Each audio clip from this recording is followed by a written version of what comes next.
Replay Guitar Exchange is your premier independent guitar store. Being independent is good.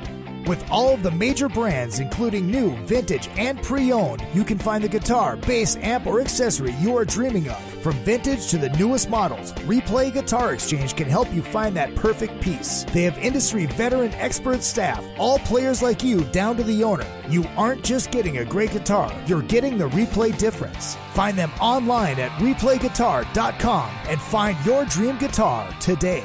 Vinny Tortorich here. Hey man, if you're a fan of Izzy, you might be a fan of me too. I'm the guy that gets people to lose a lot of weight. I have something free for you guys. This is no clickbait. Just go to vinnytortorich.com and there's a big banner. It's a free PDF, how to lose weight. It's an intro guide to NSNG at vinnytortorich.com. Go check it out exclusively for anyone who listens to Izzy Presley. Thank you. Rockwood Saloon Authentic Apparel takes rock and roll fashion to a new level.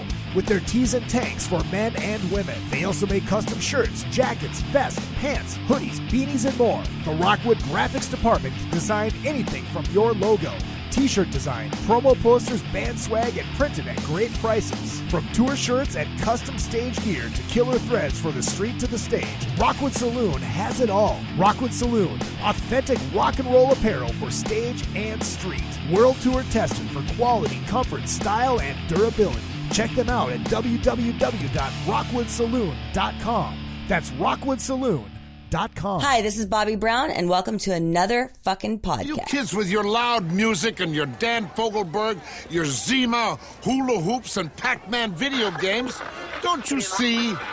People today have attention spans that can only be measured in nanoseconds. See, son, old legends never die. They just lose weight. Like a legend and an out-of-work bum with a lot of life.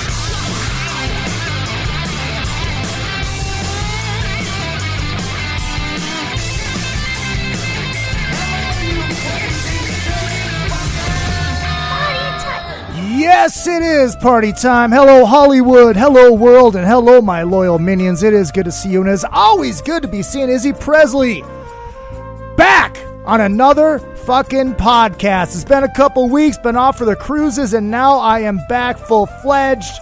Please make sure you hit up all of the social media at Real Izzy Presley all the way across the board, Twitter, Instagram, and Facebook. And you can find the podcast page, which is Another Effing Podcast on Facebook. Make sure you hit that shop button and buy t-shirts and shit. And then if you want to donate to the show, you absolutely can. It is easy. IzzyPresley at yahoo.com is your PayPal. Feel free to send me money. I will never say no. And please make sure that you click like and follow and subscribe and all that good shit. And it's going to be fun. But right now, I'm honored to have a gentleman in studio right now. We know him from the MTV, and he has a long, illustrious history in entertainment. And I'm rather excited about this. Matt Pinfield. What's up, AC? How are you? Dude, I'm fucking great, man. Welcome to the show. You know what's fucking nuts? You and I love Kiss, right? Oh, and yeah. Elvis. So there's things that I wanted to talk about with the Kiss thing, because in my book, I wrote a book called All These Things That I've Done, which the Killers wrote that song about me. But the idea is that I tell the story about how much I loved Kiss. So, I narrated the Second Coming documentary. That's right, you did. I forgot about that. And I did that. Remember Heavy, the History of Metal on Yep. VH1? Yep. But that for Kiss was so big for me because I love Kiss so much. Especially the first 4 albums are like my... I'm a rocker. Like, I just fucking love rock and roll, man. Well, and as a kid, when you heard fucking Strutter, you were like, I know a thing or two about her. And you were like, what? That, like, it just changed my life. And then Hotter Than Hell. Oh, fuck yeah. It's one of my favorite albums ever, by the way. I know people, that's my favorite Kiss album. Same here. It's your favorite Kiss album? It's Absolutely. my favorite. Absolutely. Woo, woo, woo. Got to choose. Fucking Who's your beautiful. baby? Beautiful. Parasite lady. That's right. Parasite eyes. Fuck yeah, And dude. how about, and I think I'm going blind. Oh, yes. Gene's first... I used to drive, like, when I first got a car, and I remember, like, even when I was younger, my dad and I were like, in a boat, and I was, like, thinking of rock and roll. I was thinking, let me go rock and roll. I was like, I wanted to be Kiss. I wanted to be those guys. Fuck yeah. I love those guys so much.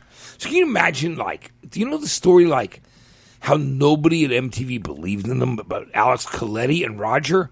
They were the two guys, the family, the greatest. Alex was the, guy who directed all the Unplugs. And he walks into my office and goes, what the fuck is wrong with your music department, dude? They don't think Kiss is worthy of an Unplugged. I'm like, are you fucking kidding me? And I go, fuck that. And we walk into the offices of some of the bosses. I go, and I had to put it in terms of like numbers with these people. And I walked up and I said, if every album sells 500,000 copies, why wouldn't you want to have that one night? And they Unplugged. I was right there. I remember the moment. So they didn't want to do it. MTV didn't want to do it. Jesus Christ. I fought for that, man. I'm very proud of that. Well, and Matt, this is the thing. It's like people associate you with 120 minutes. They don't associate you with that. Because I remember, I'm a rocker. You are. See, I didn't know that. But I'm an alternative and a rocker. Yeah, but I remember when 120 minutes came on, and I'm like, and pardon me for using my Sebastian Bach voice. I have to do this. I don't know why. I was like, dude, who the fuck is this bald guy with the weird voice? He's not playing Wasp. He's playing fucking Ween. What the fuck is that, Yeah, dude? I I want to hear. I Ween. want to be somebody. But I was always a rocker as much as I was an alternative guy. And that's the thing. When they decided to make a metal show and at the same time called Matt Rock, which was a joke for Andy Schoen because he thought it sounded like Matlock. It was Matt Rock. But it was me with fucking Eddie Van Halen. It was me with Jimmy Page and Robert Plant.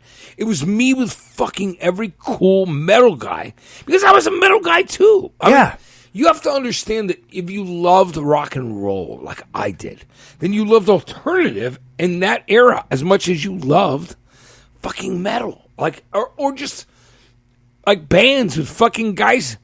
You got to remember the funny story I'm going to tell you that people don't know is I used to like this guy Billy Squire was in a band called Piper. That's right. And I scammed his PR person and went, I'm writing this book. I'm going to go. So I was sitting with Billy Squire before he was a solo artist when he was in Piper in this room on a rug. I was like 16. I just love rock. I fucking am. I embody that. It's what I care about. Absolutely, dude. Well, yeah, and I think it was 120 minutes that broke my second favorite band of all time, Flip. Yeah. Out of Minneapolis, because they won the unsigned band contest. Yeah, I loved them. Fuck yeah, dude. That guitar. The thing that you have to understand about, like, there was this really beautiful moment where metal, rock, and even people that want to call it metal understood that there was this it was this time when alternative and rock were like the same thing, which it isn't now. Right. And now it's very pop. Like, alternative is very pop. And I'm not saying there's anything wrong with it. I'm just saying that it's so different. Soundgarden, one of my favorite bands of all time. And Chris and I, I just never forget, me and him were so fucking close, dude. We went through some of the roughest shit, and we it's a weird moment for me to talk about this shit. Because my friend Jill died. Yeah. 2 days ago. You know what? I want you to. And my girlfriend moved out, which I asked her to do. Yeah. But I still love her. You love someone. Absolutely. You wouldn't spend 4 years with someone and ask them. Shit happens. It's fucking life, isn't it? Fucking life. Yep. But you and I are rockers, right? Fucking A, right. I've been thinking about that Thin Lizzy song, Running Back. If you listen to the album Jailbreak, it's one of the fucking greatest. Dude, people never knew how great Phil Lynott was. Oh, dude, he was fucking amazing. Dude, if you fucking know that guy was a fucking poet, everything about that guy was, if you don't understand, and I know people always think, it's just because you're Irish. I'm like, no, I'm Irish, but he's also was the greatest. One of the great guys. And I'll tell you a crazy story, just like the one I'm going to tell you right now that will blow your mind if you love Kiss. Fucking A, right. So I narrated the Second Coming documentary. And Gene sends me, makes a fucking phone call to me and goes, I'll give you $2,000. I'm like, fuck, I need at least $5,000. I mean, come on, it's going to take me like a month or Yeah, so. dude. We worked it out, and it was great. I did that. But the greatest thing that happened to be a Kiss fan was I missed a couple lines, didn't link up. So fucking, it's the same weekend. Like, it's so surreal. Like, you're a kid. You grew up loving rock and roll. All of a sudden, Ben Stiller's making fun of you, but he's dressed as you, right? It was just fucking cool and insane, right? Yeah, dude. And then I get a call from Gene and Tommy Thayer, and he says, I need you to fix these 2 lines. He goes, but then Gene wants to take you out to lunch. So me and Gene go out for steaks, right? Just fun, And then I go back to him, to Cole's, where they're rehearsing, and Peter Criss and Ace Frehley are in the parking lot, and they look at Gene and go, where the fuck you been, man? He goes, I was taking Matt out to lunch. Paul Stanley never showed up, but they brought the boots for the Psycho Circus tour. Gene made me put his boots on, and I'm the shortest motherfucker in the world, right? I'm a short man. I've only really grown to understand how short I am in the last couple of years. Like, I always thought I was bigger than fucking life. I just didn't give a fuck, Right, well, maybe it was all the drugs and alcohol, but... Well, you're even shorter now. Right, yeah, right? If you guys don't know, Matt got hit by a car a couple Dude, months ago. can you imagine how I lived through that? Hey, Izzy, I fucking was thrown 15 feet through the air. Holy shit. And, there's Kat Corbett from K-Rock in New York, in L.A., but I'll call her later. Here's the thing. It was the strangest day of my life, dude, But I also knew, something's got to mean something. I'm still fucking here. Yeah. I got to just tell you, Izzy, I was crossing the street. I looked out of the corner of my eye. Imagine you're walking across the street and everything looks clear. You're on a major walkway, but you're like, okay, it's cool, I can cross. And now I get through lane 3, and I look out of the corner of my eye, and I see this thing, a car gunning towards me, like a weapon, like Death Race 2000. And I fucking tried to jump up, and I did, and my bones came out of my leg, and broke my leg, and I went through the windshield and tore my head off and one of my ears, and I survived that shit. Yeah, you did. It's so weird, Izzy. I can't even explain what it's like to have the most bizarre experience that you're probably going to die, or maybe and you're like, how the fuck am I still here?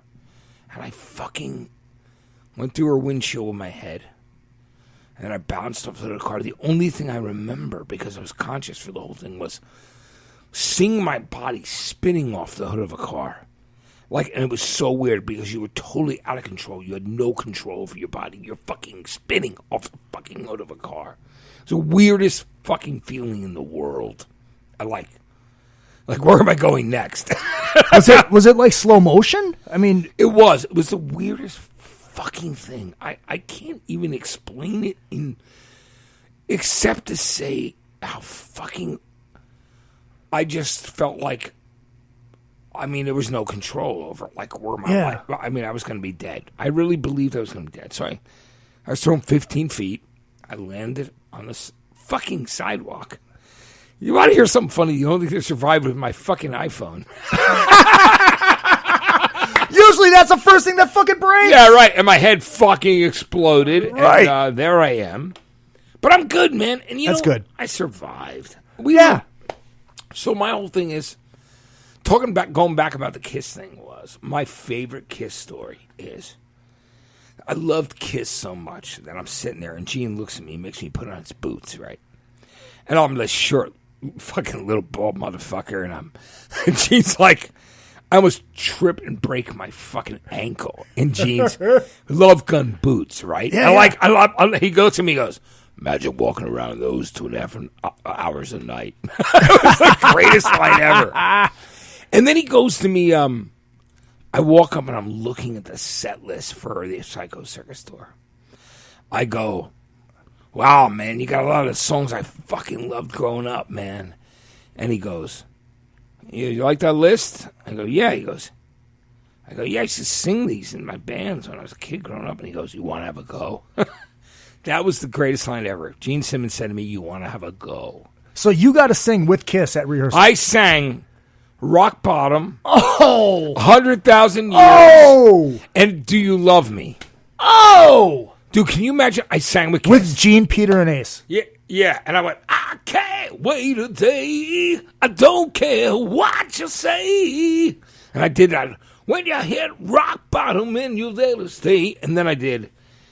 It was really Peter Criss looks at me and goes, dude, do you love me? And I'm like, wow. But that was the most surreal, weird-ass moment for me. Because, I love, I'd rather sing King of the Nighttime World, but All right. I love all those Kiss songs. I don't care what fucking song it is.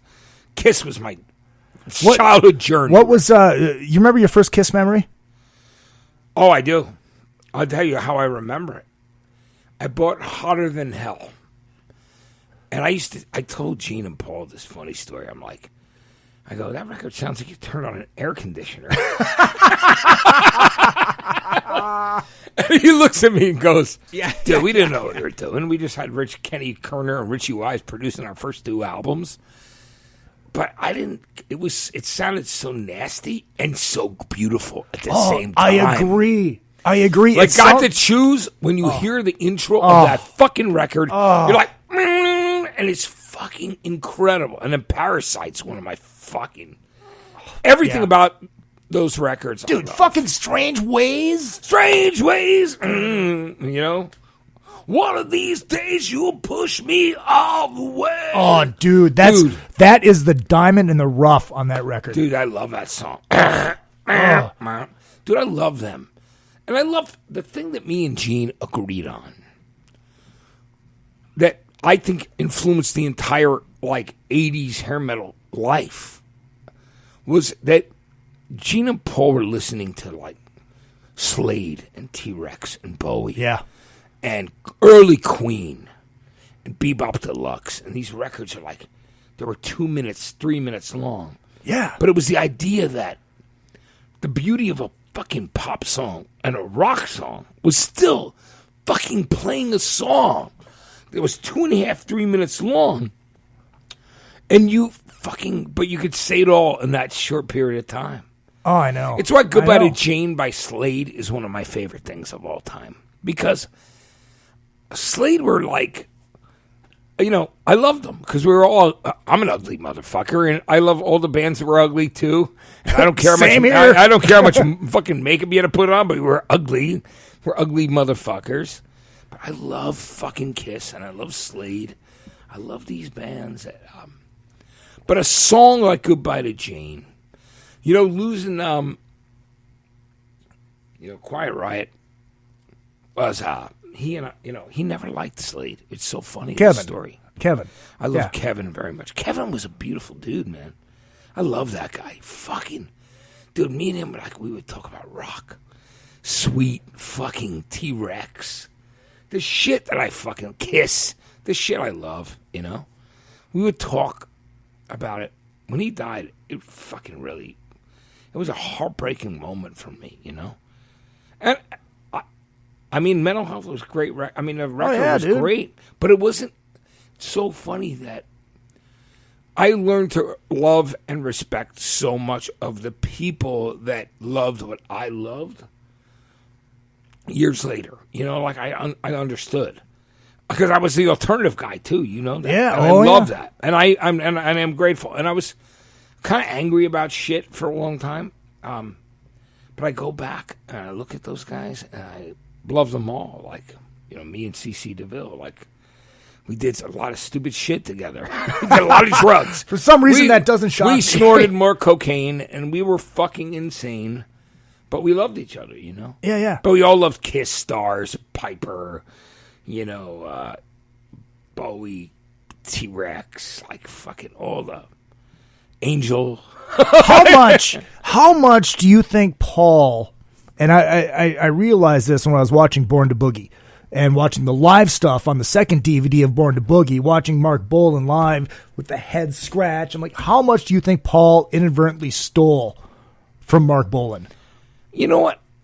Probably. And I think here's the thing I loved, because I love both those men as fucking people that were so important in my life. Kiss. Paul Stanley was so fucking important to me. I still love him. You know, I love him. I'll love him till the day I die. I mean, I just do. And Mark Bolan, I was so into. You know, I remember I used to do something that you would probably really appreciate. I used to do this thing on 120 Minutes where I would never tell the bosses, and I would, like, show a video nobody knew about, at the end of the night and go, here's what you need to listen to if you haven't heard this. And it was T-Rex. Oh, and then wow. Roland Bolan called me. And then I talked to his mom, Gloria Jones, who sang the original Tainted Love.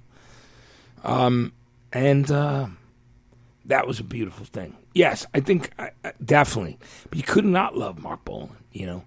If you listen to Electric Warrior, The Slider, every single from those records. Fuck yeah, dude. Fucking word.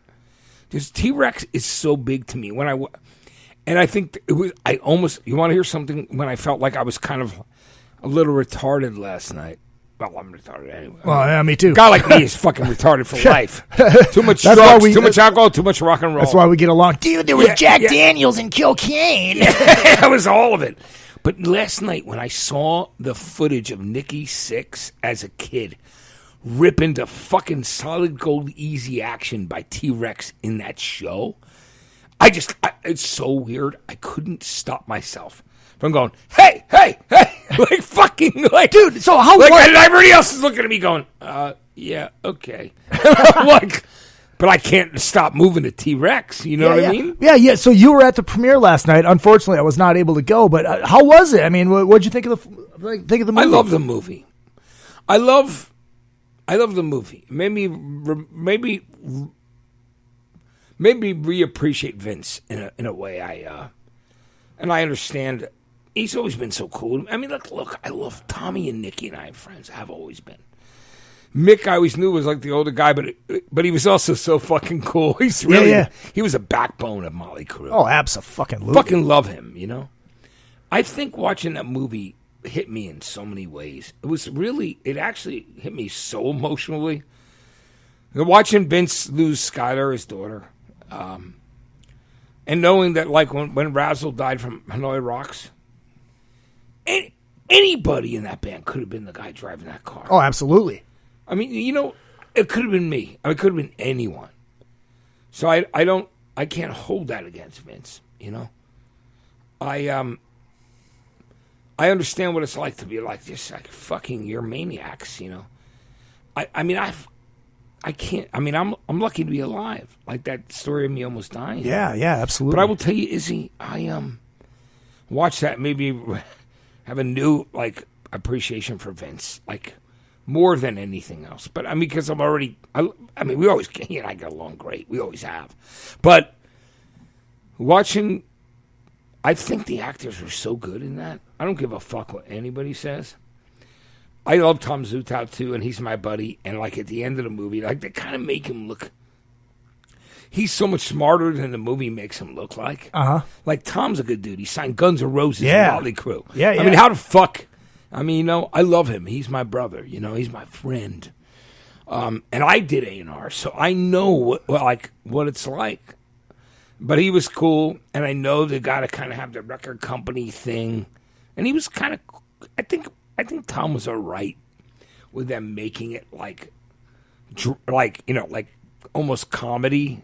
But he deserves more credit than fucking he gets. I think there was. Well, I guess obviously I haven't seen the movie, but you know, if you read the book, I mean, there's a lot of comedy aspects in it. You know, it's like the very first paragraph is when fucking Vince is saying, "So Tommy used to date this girl that we called Bullwinkle because when she came, she shot across the room." That's the greatest thing ever. It's like, dude, this is the first line of the book. Holy shit! Well, Neil Strauss wrote one of the greatest books ever. You have to, if you love rock and roll like I do. And a lot of people would probably, like, in the alternative world would be like probably mad at me or disappointed, but I fucking love Motley Crue, and I think it's fucking cool, that book. And I also understand it. I also understand why at that time in my life I wasn't into them. I liked them. It You know when I really started to really love him was Dr. Feelgood, and it was later. But I was into punk, and I was into alternative music and new wave and synth punk. Fucking, I was like, I was into Clash and the Jam, and I love that stuff. But what I understand now as an older man is that I love Motley Crue. And at the time, how can you not? How can you not love them? And I always loved the album Dr. Feelgood so much. I thought Kickstart My Heart and fucking. And they stole the bass line from Dr. Feelgood. It's from Killing Joke's Love Like Blood. Really? Everybody stole from Killing Joke. I mean, Nirvana, that's Come As You Are. Really? Dude, See, I don't know. As You Are I know nothing about Killing Joke. Come As You Are is a song called 80s by Killing Joke. So everybody, even fucking Motley Crue and Nirvana stole from Killing Joke. I'm telling you, it's the truth. Oh, I never believe lie. I believe you.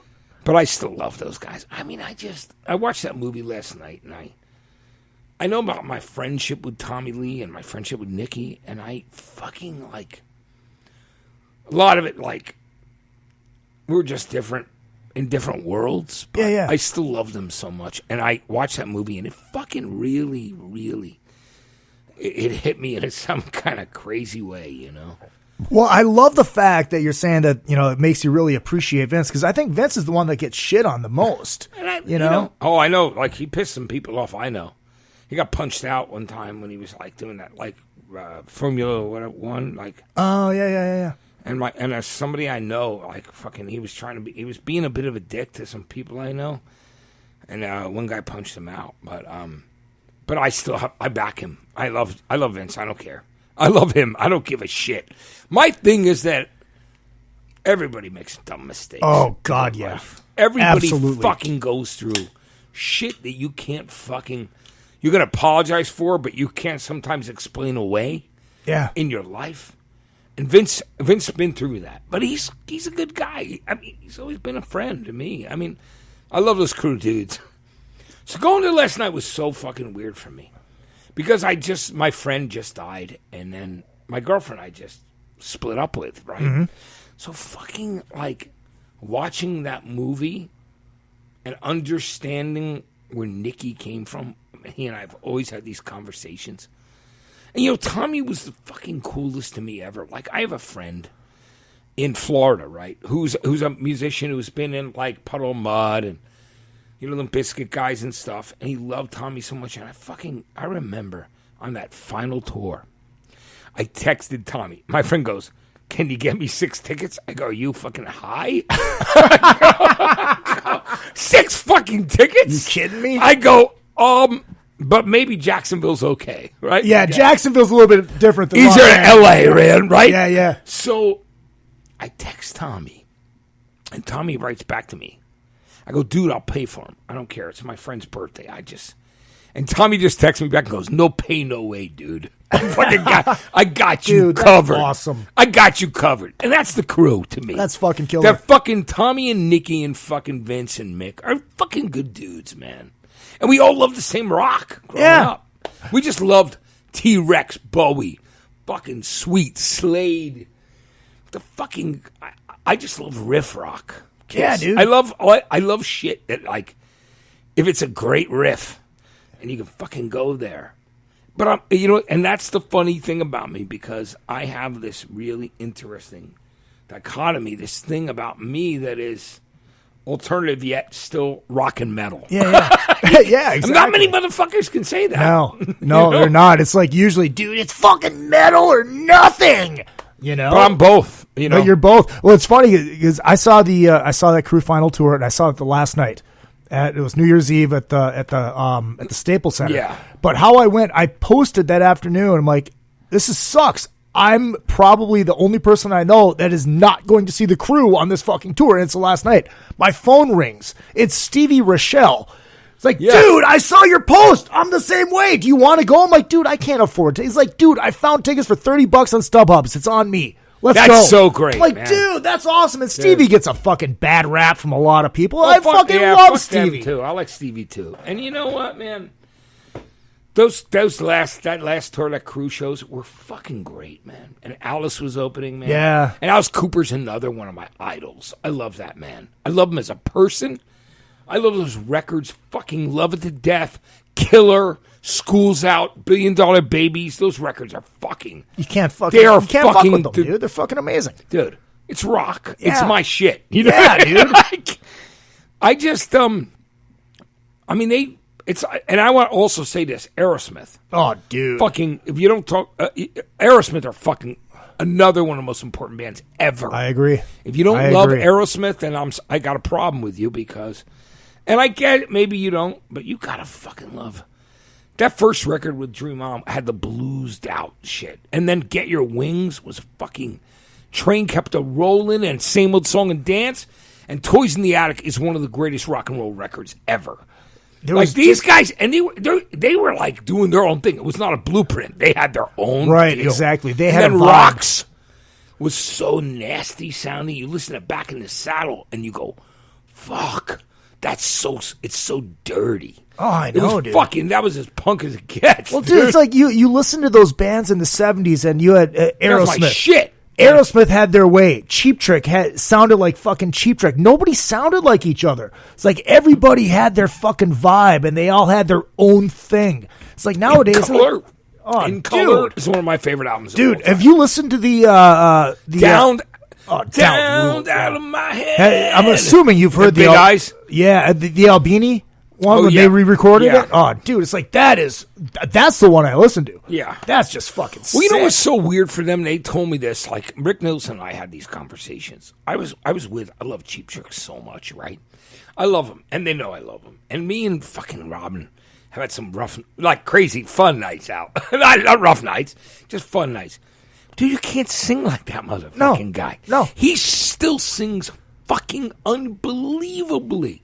He's got so much fucking rock and roll soul. Dude. If you're Robin Zander, man, in Cheap Trick, you're fucking one of the greatest singers of all time. And he and I have these conversations. I would sit with him and Rick, right? And we talk about how they had, you know the story. I mean, I know you know because you're a Kiss guy, right? They had to go on the road with Kiss because Gene called them and Bill Aucoin and said, you either go do the whole tour or you do none of it, but we're going to Europe. And they were like, okay. So then Tom Merman, whatever, he mixed In Color, and they were never happy with the mix. But me as a fan didn't know shit. Right, exactly. I love that record. I fucking love yeah, dude. And then like Heaven Tonight, you're taking me back. It's a long time ago. That shit's fucking so good. Like, you can't not love Cheap Trick, too. I mean, they inspire so many fucking people. I just love that era of rock was so much fun. Oh, dude. I agree. In one of your story, I fucking used to go see these shows at the New York Palladium. Cheap Trick, UFO, and Rush on the same bill. Jesus Christ. Can you imagine? It was In Color. UFO Lights Out in London. And it was like fucking Too Hot to Handle. Like, you know. Yeah. And them covering Love's Alone Again Or, which was so fucking cool. Like, who else would do that metal cover a love song? It was fucking so cool. And then Rush, Farewell to Kings. It was, you know, I never got to see Rush when I really was a young kid. Like, I wanted to see him, like, Fly By Night and fucking Caress of Steel and 2112. But I still loved him. I got to see him. See, I'm not a Rush guy. You know, here's the funny thing. You're gonna get a kick out of this. It's gonna piss people off when I say this.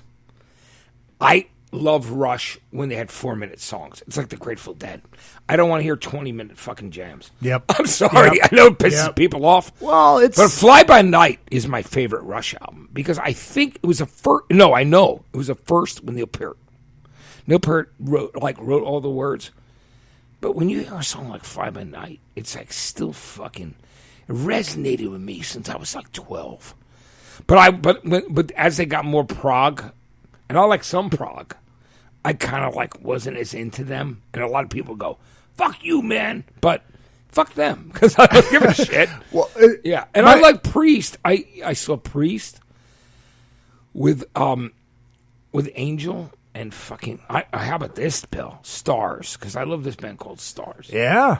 Stars were this band that fucking were on Capitol Records, managed by Kiss's manager. Their first 2 albums were fucking as badass as it gets in rock. If you like fucking the shit we like total like fucking. They were before hair metal. They were, they were part of the creation of it. Yep. All right, so I loved fucking Stars so much. I remember buying an 8-track of Violation, the second album. But going to see them as a kid, and there was this band opening. You're gonna laugh. It was Judas Priest. Really? And they weren't in metal yet. Like their whole thing was, they were doing. It was Sin After Sin. It was the first Columbia record, but they were on the stage, like when you have 2 inches and you're like opening band with 3 bands, and you're on the fucking stage. I talked to Rob Halford about this, and like the guys in KK, all those guys, Glenn, everybody over the years, we talked about it. And they're like, dude, you don't look young enough to have been there. I go, yes, I am. Or actually, I'm old enough to have been there. Yeah. But I loved Priest. But my favorite show of all time is Queen, Night at the Opera at the Beacon Theater in New York City. My brother took me. What year was that? 1976. The first 4 Queen albums are my favorite. And then I'm not like, I like Day at the Races, but not as much. I love Tie Your Mother Down Along the Way. Somebody to love. But I was like, it was weird for me. I wanted something a little darker. Mm-hmm. So when Day at the Races came out, I was in a weird teen period of my life, and I didn't love it. But I liked it. But I mean, I loved songs on it. But then it was fucking News of the World, which just was one of the greatest records ever recorded. I mean, you went We Will Rock You, We're the Champions, Sheer Heart Attack, fucking Spread Your Wings, Fight from the Inside, Get Down, Make Love, you fucking It's Late. I was like, fucking, I still love Queen. They still mean everything to me, right? So, seeing Queen as a kid in 1976 just devastated me, man. Like, I watched Freddie Mercury walk on stage and do Now I'm Here. Jesus Christ. And it fucking actually, like, the goosebumps you can't even imagine. How it fucking was life-changing for me. And then I had to compare everything after that to Freddie Mercury. Right. How fucking weird is that shit? What was your first big boy show? Oh, it was Queen. That was your first big boy concert. No. Before that, it was Jethro Tull, War Child. Okay. I love that album, too. I don't care. People talk shit about Jethro Tull. Fuck them. Look, I mean, listen, I've done a lot with work with Metallica. Uh-huh. It wasn't... I mean, Ian Anderson's like... Why did I get the Grammy? I mean, that's why the Grammy's a problem. Right. Hey guys, right. I was on the board of governors of the Grammys for like 2 Really? Oh yeah, but later on, because they wanted a rock guy. Yeah. But they still. My whole thing was that they still didn't know how to represent rock. Like I'm like, I gotta find like 3 or 4 more people like me, and let's just go there. Right. We're rockers. I'm like, fuck. Okay. But how wild is this story? You and me. Isn't that cool? Dude, this is a lot of fun. Seeing Queen fucking 1976 was one of the most important fucking 2 hours of my life. It changed everything for me. And so, in 1998, Brian May asked Trent Reznor to write the liner notes when the rights reverted back to EMI, and then Hollywood signed them. And Trent Reznor goes, I'm too busy touring this album called Downward Spiral, but I have a guy who's going to write those liner notes for you. So I got on the phone with Brian May, and then I wrote the liner notes. I wrote the book in the box set of 8 albums. Holy shit. Is that fucking cool? Dude, that's insane. Queen, dude. That's... Like, fucking, and it was just so bringing it right back home to me, like, because the moment I saw Freddie, like, do White Queen on the piano, like, there was something insanely beautiful about Queen, like, as a kid, that just fucked me up so much. I loved Kiss, I loved Queen. And you know what? We were like, people thought we were kind of goofy to like that shit. And I said, fuck you, you know what? Hey, Yeah.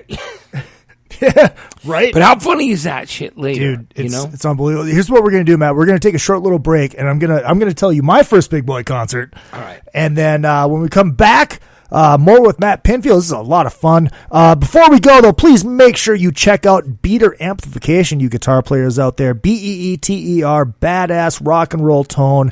100 watts of testicular fortitude, folks. That is right. Pull 2 tubes, you got yourself a 50. 3 channels, they are badass. BeaterAmplification.com. It is another fucking podcast. RockstarLeatherworks.com is your home for badass rock and roll gear. Featuring 100% handmade leather bands, watches, cuffs, bracelets, and more, Rockstar Leatherworks has something for everybody. Whether you are going to the show or you are in it, you can find something to fit your needs. Choose from a variety of designs or create your own masterpiece. Their bands and watches are second to none. They also ship internationally. Who needs a stage to be a rock star? Check out RockstarLeatherworks.com. If you need to promote your band or business, or just want to stylize, personalize, or customize your ride, check out vid-decals.com. Want to create and customize your own stickers representing your band, or make your own bumper sticker? Vid Decals can do it. All stickers are printed on quality vinyl and can be placed on any flat surface. Stickers are an affordable way to promote your band or business. Go to vid-decals.com to get started. That's vid-decals.com. vid-decals.com. Retro Arcade brings Minnesota and surrounding areas arcade games from the days gone by. All of those great games from pizza joints and arcades are available in cocktail units and custom machines. Dozens of favorites from your youth in one machine to complete your game room or man cave. Retro Arcade also sells and services your favorite pinball machines. Find them at facebook.com/80arcade. That's facebook.com/80arcade. Retro Arcade. Your youth is just one click away. Hey ladies, Sass Pants Designs will take that rock shirt that everyone has and make it your own in a flattering, sassy, and simple way. There are one-of-a-kind tank tops, lace-up tees, and tube top dresses already in stock. Check out the online store at sasspantsdesigns.com and like Sass Pants Designs on Facebook for special offers and custom orders. That's sasspantsdesigns.com, sasspantsdesigns.com. Sass Pants will make you the envy of the party. Hey, what's going on? This is Tom Arnold. I like fat women and cocaine. And you're listening to Izzy Presley here on another fucking podcast. And I know Izzy from Cocaine Anonymous meetings. I've actually seen him at the meetings with Ace Von Johnson from, I probably shouldn't say this out loud, but Ace has got a bad coke problem. And his sponsor is Josh Todd from, and again, I shouldn't say this out loud, but Josh is his sponsor for Buck Cherry. He's addicted to upskirt porn. And they're both being sponsored by the Eagles. The whole band, the Eagles. Anyways, another fucking podcast right here with Izzy Presley, and call your sponsor. Fucking A. All right, we are back with Matt Pinfield. Before we get back to Matt, let's talk about A&P Productions Laser Engraving Division. If you guys need anything laser engraved, it's, I guess Mother's Day is coming up, so hit up aplasers.com. Anything you want, laser engraved for mom. These guys are so good, they actually laser engraved a hot dog bun. It is insane. So check those guys out. And if you need anything designed for your website, for your band, a logo, anything, hit up johnpalumbodesign.com. We love us some John Palumbo design. So I was going to tell you before we went to break, my first Big Boy concert. What was it? So I'll set the stage. I went to a Catholic school, central Minnesota. So was I. I'm a Catholic boy from Jersey. Baby. All right, represent. There we go. And you obviously, you know, Bobby V. Yeah. He, and you guys, if you guys out there don't know the story, Bobby got his break because Buddy Holly died. He took Buddy Holly's place. Come back when you grow up, girl. Yeah. And fucking take good care of my baby. Baby. Dude, he was so cool. Bobby V. I wish I met him. I did get to meet him. Yeah. Tell me, because I love fucking. You think about you with that, and I thought the law was the Crickets without Buddy, and Sonny Curtis wrote a breaking rocks in the hot sun. I fought the law, and that was about and Bobby full of 4, Texas baby. Yeah, dude. So Bobby V sent all of his kids to Cathedral High School, which is where I graduated from in St. Cloud, Minnesota. And so every year the fundraiser was called Rock Around the Clock, and Bobby put this whole thing together. It was the whole diocese, all the parochial schools, it was all together. And so like I'm like 4 years old, and like Chubby Checker pulls me on stage to do the fucking twist. Oh, fourth grade. Holy shit! I dude, did the that's twist so with Chubby. cool. But I'm like, how cool is that, man? What It's- the fuck? That's great. No, I saw like Jan and Dean. I saw fucking the Shirelles, Leslie Gore, the dude with the You were like in that period right before the Beatles, right? That's what it was. It was right before. but this was in the 80s when I saw it. Oh, in the years this later. is in the 80s. Yeah, this is years later. I'm 46, so this is in the 80s where I'm seeing But all this aren't stuff. those people? They fucking are great. Oh, dude, it's amazing. But I was so But I young. love that you know, like I Yeah. love bands like the Critters, the Circle. Yeah, dude. Like I fucking love so pop fucking songwriting and songs. Exactly. It's fucking everything. I want a 3-minute thing. It's gonna take me through my heartbreak, and when the groove runs out on that record, it's gonna fucking destroy me. But I know that I went through something absolutely fucking beautiful. Yeah. And I know you know that. Yeah. Like, I'm thinking about that lately because I'm, just going through my friend dying and my breakup. I've been playing records like all night long. Playing records all fucking night. Putting on a 45. Hearing Expressway to Your Heart by the Soul Survivors. Fucking listening to fucking songs that you and I love. Knowing that there's so much heart and soul in it. Mm-hmm. Dream On, by dude. Aerosmith. If you fucking don't know that Dream On is one of the most beautiful things ever written. I agree. And then I talk, the story about fucking Steven reaching out when they were in New Hampshire and they were a band. And there was a broken guitar out the window and he came and wrote Seasons of Wither, which is one of my fucking favorite things ever recorded. You hear Seasons of Wither, there's a chord structure. Motherfucking people, if you don't realize Steven Tyler's one of the coolest motherfuckers of all time, and Joe Perry. Right. Dude, the fucking Aerosmith were they're badass you fucking can't even know. Oh, I agree. And but I'm the same guy who loves Nirvana and loves Soundgarden. Yeah. I'm like the alternative guy. But I didn't get to where I was without loving the rock, Kiss, Aerosmith, can't. the shit that fucking moved me because I needed it. Same like I needed the Grateful Dead. I needed to hear Box of Rain. I needed to hear A Friend of the Devil is a Friend of Mine. I needed that. I needed to fucking feel it. Fuck yeah. I needed a song to fucking make me feel like when I was so sad, so depressed. I needed a song.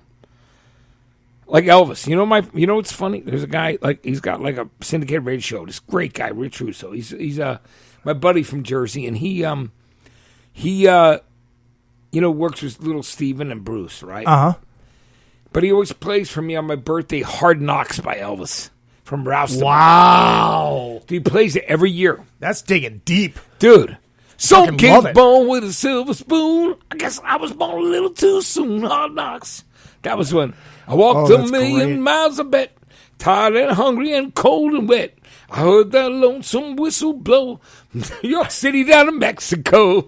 Dude, you love Elvis. Dude. Who else can sing that to you? Nobody. Nobody. Who else can sing that? Well, I do know some Elvis geeks that could say that to me, but we were talking about this off the air. This happened on the last year's because this year it was on the Blue Cruise, which is basically the Moody Blues Cruise without the Moody Blues. Yeah, I mean we still had. Is it? But is it without them?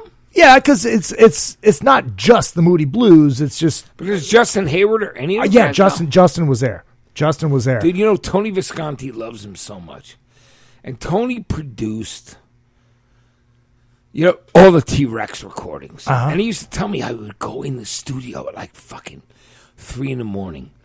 and like go, bah, bah, bah. Well, you can bump and grind. You can go for your mind. And you can twist and shout. Let it all hang out, but you won't fool the children of the revolution. You know what he fucking did was so fucking cool. But Justin Hayward was his best friend. Damn. But me and Bowie and fucking Tony, fucking would sit at this fucking weird Italian restaurant that David only liked, off 4th Street by Lafayette. And David would bring me in there, and he was my fucking idol, right? So I'm like, David Bowie's fucking bringing me. How long? I mean, how long and how well did you know Bowie? You know, I loved him. I knew him enough that, like, every fucking news channel in the world, from CNN International, brought me on to talk about the day he died. It re-sparked in a relationship of someone I loved very much. The relationship that was over. And it was like, but she knew that I fucking loved David so much. And it would fuck me up. Her and I probably never should have gotten back together. But I loved her. You know, she was fucking cool. I know how it goes. You're tough. I know she how was it a rocker. goes. She was so cool. Her name was Alex. I loved her. You know, life happens, right? Yeah, yeah. So Bowie and I had this relationship that was so weird because it wasn't weird. It was more like people don't know David Bowie, but he let me in. Like, he let me in. David Bowie fucking let me in, man. And he asked me for my opinion on so many things. And he would, like, send a car for me to get to his apartment, you know? And then we would talk. We'd sit on opposite couches of each other. Me and David Bowie fucking sitting opposite couches of each other. I loved him so fucking much. He made me understand that you have to look forward. Everybody's got that thing. I don't care if it's a kid who loves Davey Havoc from AFI or whatever you love, or like my old Jersey Boys, My Chemical Romance, you know, Gerard Way. Mm-hmm. But I will tell you something. I learned something incredibly fucking insane with me and Bowie. But he like, I was the only guy he trusted, man. You know, like, you fucking, you know, all these people, you know, like all the rockers you and I know, he just said, you're the only fucking guy I trust. Can you imagine that, man? You love this guy since you were fucking 12 years old. Yeah. I heard Diamond Dogs, Rebel Rebel, Ziggy Stardust, man. And fucking, he was like, Matt, come to my house. And I was like, it was so weird and surreal and so important. Because he looked at me and we sat across the couch. I haven't really told anybody this story. I mean, it's probably the most. And he looks at me and just goes, you're the fucking only fucking real person who loves music so much that I trust. Can you imagine Dave Bowie telling you I'm the only guy you trust? You know? Dude, that was the heaviest fucking thing in my life. Well, Matt, let me ask that. Did you know he was sick? Yeah, I did. Yeah, I did. And I couldn't fucking talk to anybody about it. Well, no, but I it really, the last time he and I looked at each other in the eye, I knew it was gone. I knew he was dying. It was so fucking weird for me, you know?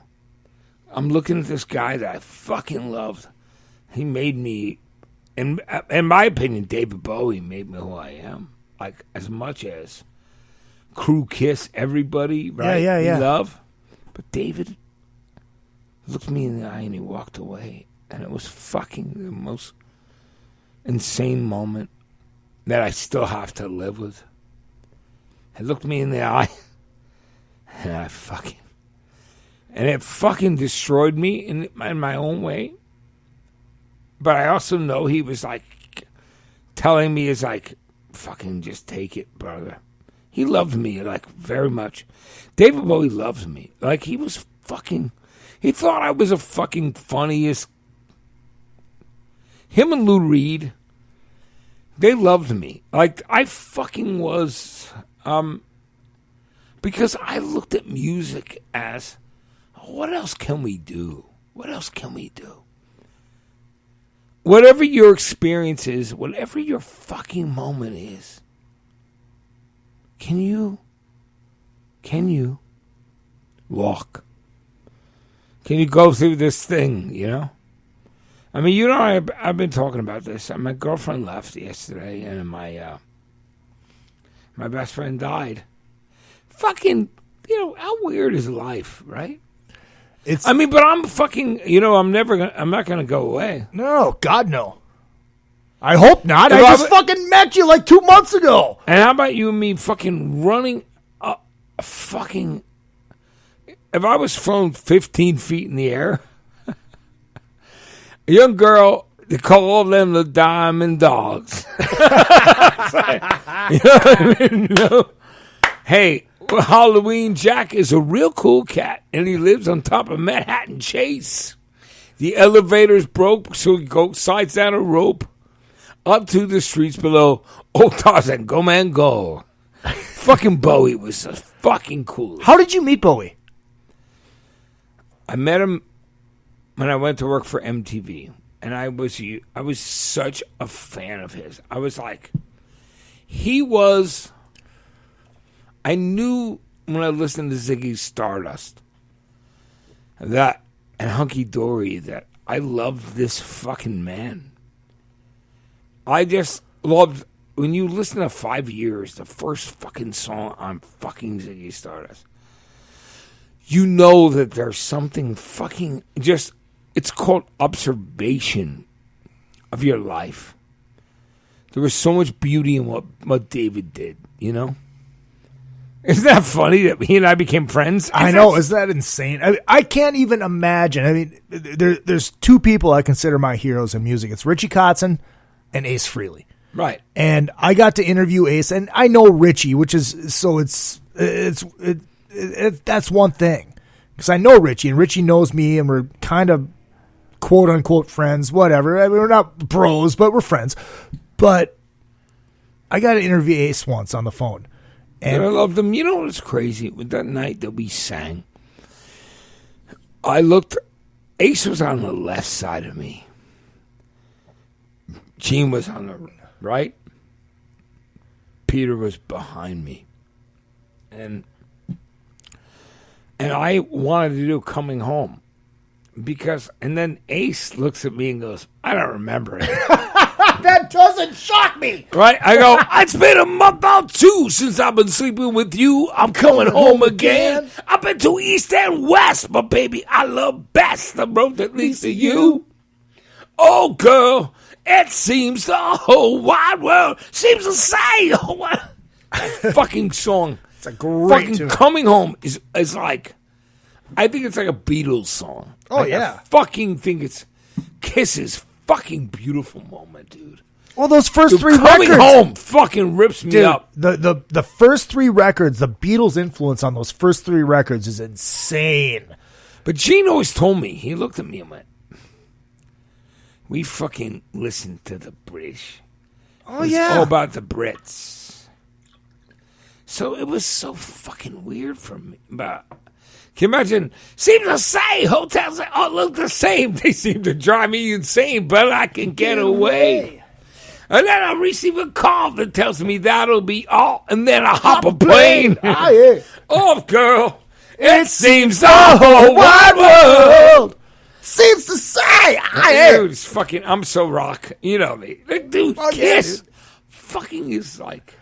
But you know me? Like, I'm a fucking rockhead. But this is the weird thing. It's like, because I can't imagine Ace Frehley calling me, hey Izzy, why don't you come down to San Diego? We're gonna hang out. We're gonna have a barbecue. Like he looked at me, and he looks at me. The greatest thing Ace Frehley ever said to me was, he goes, why don't you come around a couple more times because you lit a fire under their fucking asses. Wow. Dude, Ace said, you lit a fire under their fucking asses. That's not fake. And it's not a lie. And it's fucking documented, fucking real.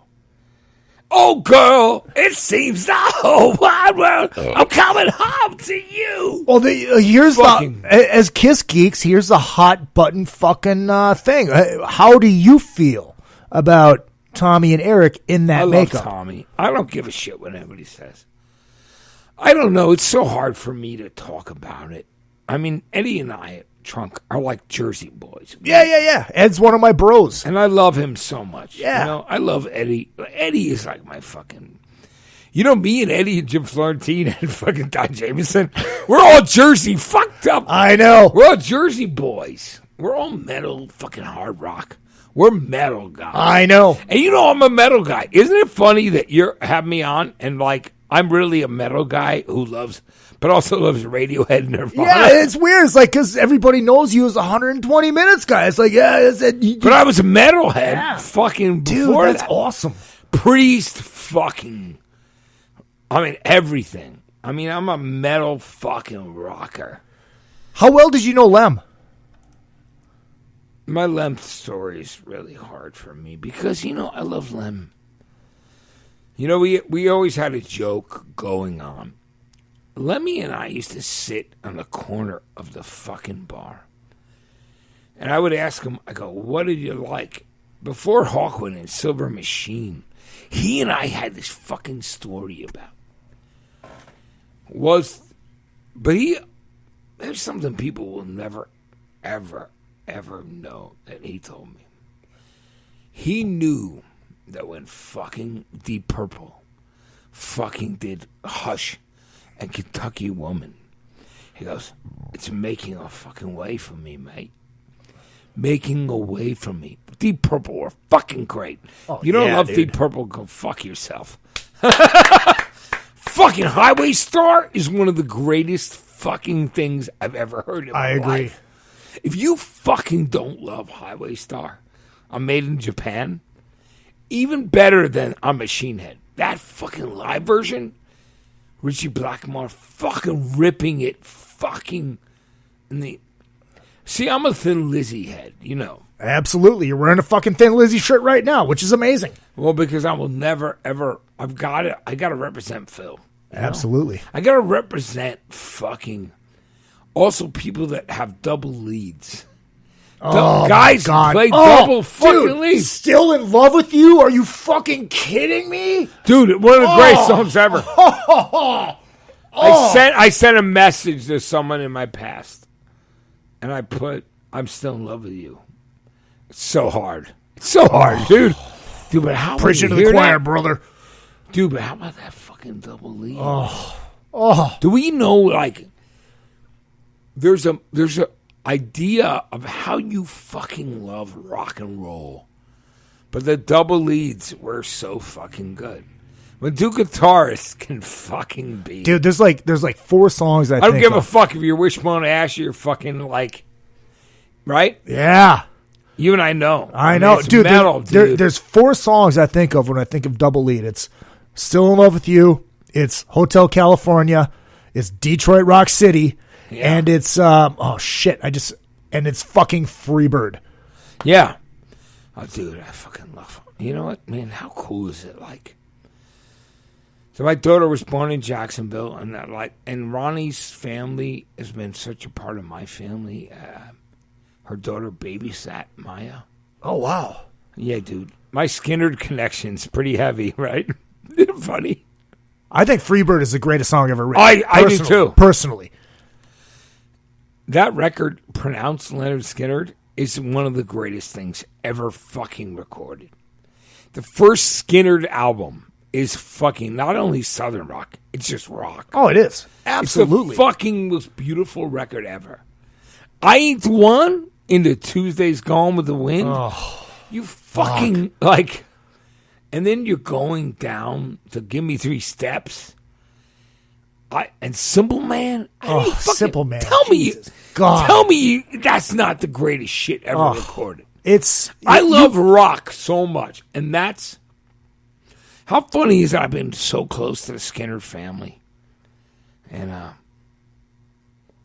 Melody babysat my daughter. Dude, isn't that nuts? Isn't it funny? I've got this rock thing that never stops. And Matt, it's so fucking ironic that it's like the rock talk. It's always AC/DC, Kiss, Purple, and Priest, and all that stuff. Skinner never comes up in those conversations, and it's so unfortunate. Fuck them, because Skinner. Leonard Skinner are one of the greatest bands ever. Fuck, are you? Yes. If you don't fucking know, like that, everything they lived, they wrote about. Like Ronnie wrote his heart. Ronnie wrote his heart, man. Dude, and Gary and fucking all those guys. It's sad that Ed King just died, who wrote the riff for Saturday Night Yeah. And he was never and Sweet Home Alabama. Yeah. Sweet Home Alabama. They never really respected him the way they should, just because they were such Southern motherfucks. But I love them, and I'm a Jacksonville boy because I have a fucking daughter who was born there. Do you think they didn't respect him because he didn't have the last name of Van Zandt? No. I think it was just... I mean, they were young, man. And I think Ronnie and fucking Gary, especially... Dude, I love Ricky Medlock. Those guys are my boys, you know? Like, my Skinner connection is... You ever read what they say? They're like, Matt's our fucking guy. How funny is that? Because wow. I have a daughter born in Jacksonville. I have family in the South. I was born in Athens, Georgia, REM B-52s. But I'm still a North fucking kid. Yeah, you're a Yankee. I'm a Yankee. You're a fucking Yankee. But I loved, Ronnie's death. That motherfucker he was one of the most determined motherfuckers ever. I only know that from his wife and his daughter. And his daughter used to babysit my daughter. How cool is that, right? That's fucking... Dude, Skinner and Matt Pinfield, right? Fucking, right? I mean, she babysat my kid so much. And I used to walk home and talk to her and go, nobody's written a book from this line, but the greatest line he ever wrote was, all I can do is write about it. You ever, Dude, that is... Is that the fucking... That line, holy shit. That's what we do. You and I have fucking been through everything, right? Listen, I'm going through a fucking crazy breakup. My friend died 24 hours ago. I'm full of insane depression. I'm full of things that are hurting me right now. But you know what I love about Ronnie and Melody, his daughter, who took care of Maya? I was new that he wrote A Simple Man. That shit was a fucking... Yeah. And Tuesday's Gone. And Don't Ask Me No Questions, because I won't tell you no lies. Dude, and how about fucking... Dude, those records. But I've been in a Neil Young way lately. All right. Is that weird? No, not at all. I'm a metal fucking head. Dude, you would not believe some of the shit I listen to. How about you and me? How about going, I'll be damned, here comes your ghost again. But that's not beautiful. It's just that the mood is full. And you decided to call. Who is that? Judas Priest. Fucking doing Joni Mitchell. Oh, yes. Judy Collins. That's right. Fucking Diamonds and Rust. Oh, Diamonds and Rust. That's right. Fucking is so fucking metal and cool. I know. I love fucking rock. Dude, I do this thing on the Monsters of Rock cruise. It's called the Izzy Presley Cruiser Jam. And so I get all the people that pay to get on the boat, they get a chance to get up and fucking jam, right? Yeah. And the theme this year was Under the Covers. So it's all cover songs. And I get artists mixed in with the fans. So they get a jam with the artists and the cruisers get a fucking jam together. It's so fucking cool. And we did, it was Under the Covers, so it was all covers of covers. We did Green Man Alicia and drummer. Dude. The drummer on Green Man Alicia was fucking Roxy from fucking, from Vixen. It was fucking badass, dude. Fucking Green Man Alicia is probably one of my favorite songs ever.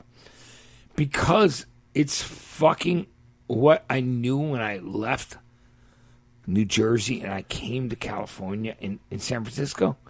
I listened to that fucking Peter Green song nonstop. I knew it was about my life and my ex. It was fucking tearing me fucking to shreds as a human being. And I fucking love this song so much. It's a great I'm tune. pretty honest, right? Absolutely. Can you believe that I'm telling you this shit? Like, dude. I mean, I'm saying listen, shit. Look, Matt, and this is the thing. And you didn't have to come do the show tonight with all the shit that you're going through, and you still came and did it, and I thank you for that. But I hope this is therapeutic. You know, you're getting to talk about fucking metal, and getting to talk about fucking Elvis and Kiss, The and shit all I the shit love, that we dude. love, dude. Because that's what's about. That's the But therapeutic you are that, part about you know, it. Izzy, here. That's why I love you. I mean, I love you because you represent everything. You're me. You and me are brothers. Like, we fucking have been through everything. You Fuck know? yeah. Well, let me I ask love you this. And this is kind of how because we just met a couple months ago on the set of Paradise City. That was the first time I met you. Ash Albertson is the fucking greatest human being I've ever known. I love him so much. And I love that man. Like, I think me and Ash have this thing that we've been through everything to, like, fucking so much fucking shit. The motherfuckers can't even imagine.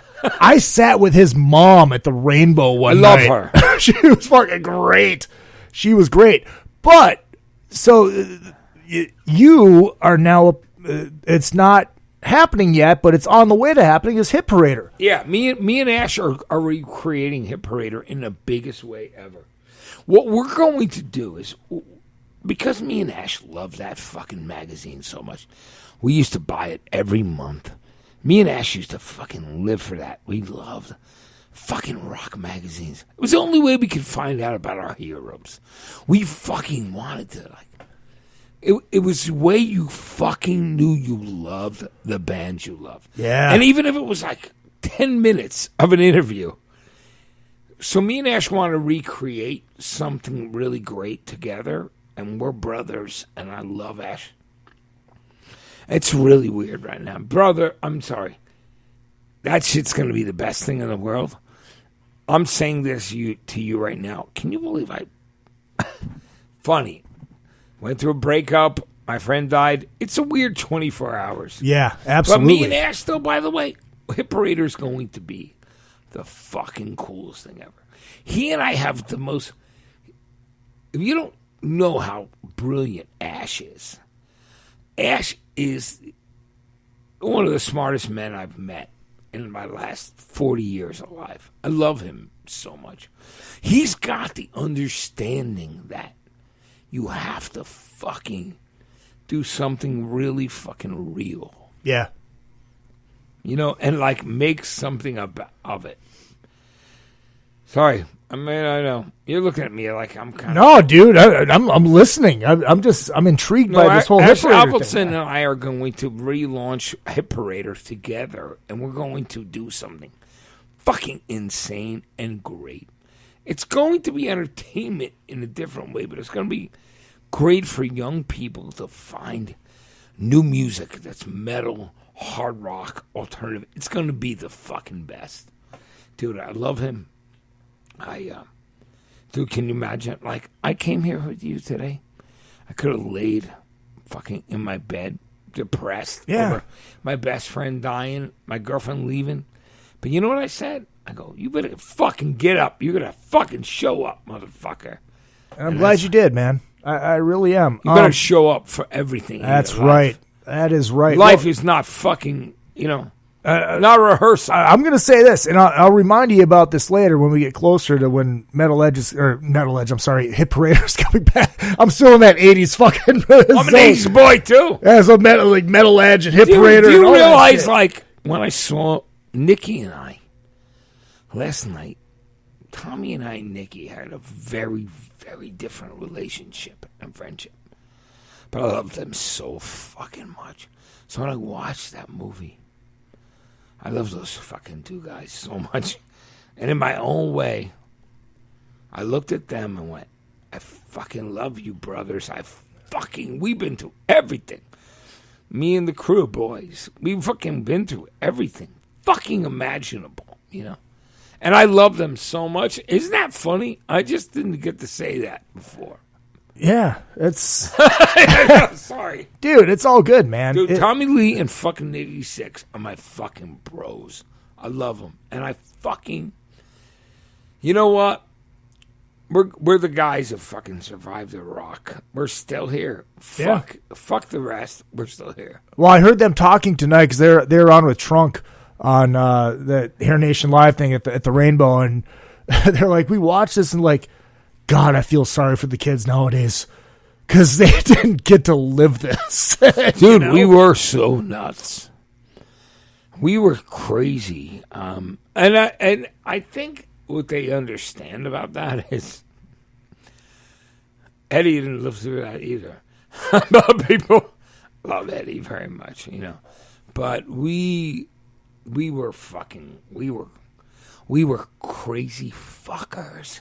And I'm great. I'm grateful I lived through it. The shit you saw in that movie? I didn't see it yet. I lived through some of that. We're going to have a screening here on Friday night. Here's my thing. I lived through. I did some of the same shit. And it's really weird to people because if you're the guy who's alternative and metal, like people have no idea that I was living that shit.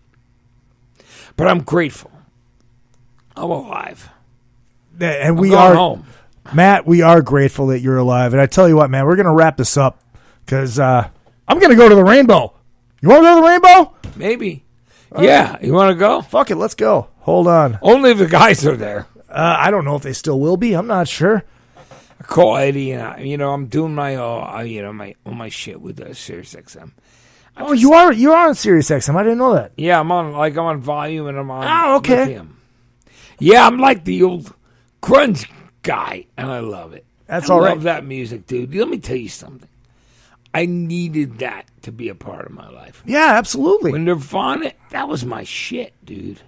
The Pixies to like everything was my life. Because we needed it. You needed to be, look at me, dude. I'm not a pretty boy. I'm fucking a short, bald guy. And I loved alternative music because of it. It meant it was okay to not be pretty. But in the same moment, I love Motley Crue because I became best friends with Tommy and fucking Nikki. And we loved each other, you know. But they also were the kids who grew up on what I loved. Mm-hmm. They fucking went for the metal. Like they were the fucking shit I love. I love them, and I love them so much. That movie actually fucking made me cry, dude. And that's so fucking lame, but I know. No, it's not lame at all, dude. I cry when you love Friends, like, dude. And, you know, I cry when Zach Vince's daughter Skylar died in that movie. I fucking cried. I couldn't. And I'm like, no one's watching. I do, but me and Tommy and Nikki, we've been through everything together, brothers forever. And I fucking love my metal and my glam brothers because glam actually was my thing. Can you imagine when David Bowie asked you, what do you think I should do? T-Rex, Bowie, Queen, Martha Hoople, Lou Reed. I was a glam boy. I was a glam boy before I was punk, you know? I was so fucking that. Wow. I loved glam. I fucking loved it. But how weird is it that then it was glam in the 80s, which really wasn't my thing, but I think me and the Crew and me and fucking Quiet Riot, we fucking became the best of friends. We loved each other, you know? And they always knew I was the fucking only guy would always give a little love to the glam bands. And me and Dave Bryan, fucking from Bon Jovi, I used to sleep in his house because I had this crazy ex-girlfriend I thought was going to try to kill me. Dude, this is heavy. Are you ready for it? Yeah, I'm ready. I just stayed. Dave Bryan from Bon Jovi. Me and Richie were like fucking kids who came up together. Me and John Bon Jovi, we were like all that, right? Uh-huh. And there was this woman I thought was going to fucking murder me. So I lived with Dave Bryan from Bon Jovi. That's heavy. Because I thought she would murder me. It's heavy. Dude, Yeah. no one else has heard this. Dude, I got all this shit on your podcast. That's heavy, right? I think we need to. Me and you should be doing a show every week because I Right. think this could be really fucking good. Couldn't it be great? It could be fucking amazing. Why don't we do it? We should. We should. We'll talk you and about me it. fucking rocking that shit. Dude, it'd be fucking great. Oh, Sam Bam Colton checking in with a big Matt. And Scotty from Canada saying, thank you guys for a great show. Thank you, Matt, for opening up. Keep on moving on forward, brother. You know, I've been through so much, I've been so heartbroken. Like, I want you to all listen and know. It's so weird walking into a house and being alone, you know? Life is fucking weird, man. Life is tough. But I'm a rocker. I'm a fucking... You know, man, look, I'm a lover of rock and metal Matt, and hair metal. Matt, I'm a lover of all of it because that's my fucking... If I didn't have fucking Aerosmith Kiss and then like me and Kevin fucking from Quiet Riot, the conversations we had about how we came to fucking love everything in our lives. If I didn't have you right here, brother, I don't know if I'd be here, you know? But I'm here. I'm glad you are. Motherfuckers hit me 50 feet in the air, right? Look, brother, we all have those nights. Fucking the other night, I got home from work, and I was in one of those moods, and I'm drinking Jack Daniels, and... I like that, too. And, I do, too. And I'm listening to Cheap Trick, The Flame from Silver, the live version from Silver. Love it. Just fucking rewatching it, and you know what's rewatching it, right? rewatching Cheap Trick, it. When I listen to fucking Robin hitting me in that heart fucking moment, like, just changes everything. I want to hear I want to hear Steven Tyler, Freddie Mercury, fucking Robin Zander. I just want you to fucking be my guide through my darkest moments. Thank you. I love you. I love you. Thank you. Hey, here's a weird thing about fucking Cheap Trick. So they got signed at a bowling alley in Wisconsin. And when they went into the rock and roll, they found out they're going into the Rock and Roll Hall of Fame. Where did Robert Zander find that out? At a bowling alley in Hollywood. Talk about fucking how it is. And those jerk offs, there were so many fucking. You know, I vote on the Rock and Roll Hall of Fame, and you know, I've been like honored there. I've been honored. They did a big thing with me. But I walked in and I talked about why I loved rock and roll. I'm not inducted, but I was honored. And I guess that's a funny way of knowing. But I'm going to go in there. One of the guys who's like really fucking making shit happen, I think I'm going to go in there and fucking fight for the rockers. Like, my fucking do it, because we need it, dude, brother. look at me, dude. Like, I mean, is it our shit, right? Dude, and you can pretend you're that old guy. You can wag your cane at him. You goddamn Smack those motherfuckers in the head with my cane. I fucking I'll love fucking it. smack them so I fucking love I just it. love you, and I want you to know. Matt, I love Thank you too, for brother. having me, Dude, bro. thanks for fucking being here. We'll do this again. We will do this again. This is a fucking Can you blast. believe it? It's like I'm giving you everything from my soul. And we just scratched the surface. We just Yeah, scratched you the and me? surface. Can you imagine tonight, what we brother. can talk about? Oh, dude, that's why I say 68 comeback special. Oh, dude, there's this new kid from fucking New York. Des rocks. Fucking Elvis is his idol. He's the only fucking real rocker that I've seen in fucking 10 years. This kid is the fucking. He's like John Lennon's leather jacket and fucking. Wow. Dude, when you hear this kid, you're gonna like it. I can't wait. I can't wait. He's metal and hard rock. Nice. But love Elvis it. is his god. And it's so fucking cool. Oh, I didn't show you this. Oh, hold on. Oh, shit. All right. I just pulled my pant leg Yeah, up. show me your tattoo. I'll show you mine. Here's our tattoos. Oh my God, the most beautiful thing I've ever seen.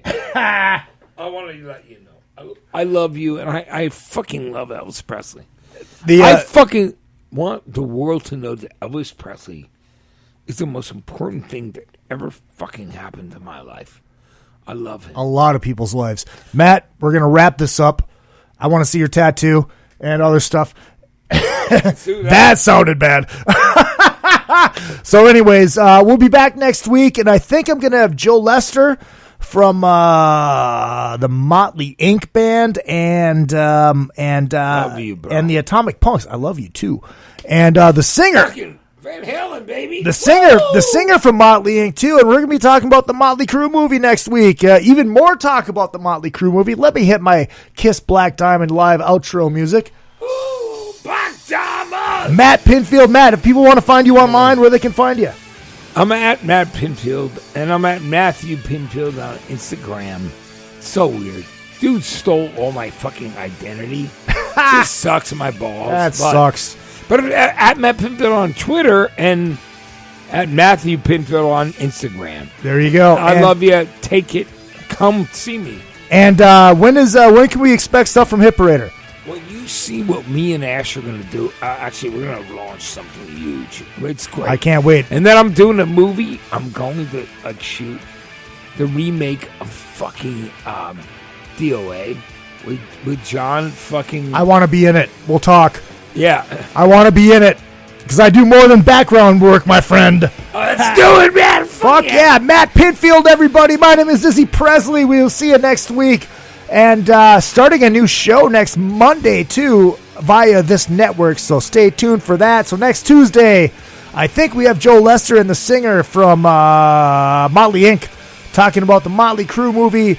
Don't forget, ladies and gentlemen, what I lack in talent, I do make up for in cock. It is another fucking podcast.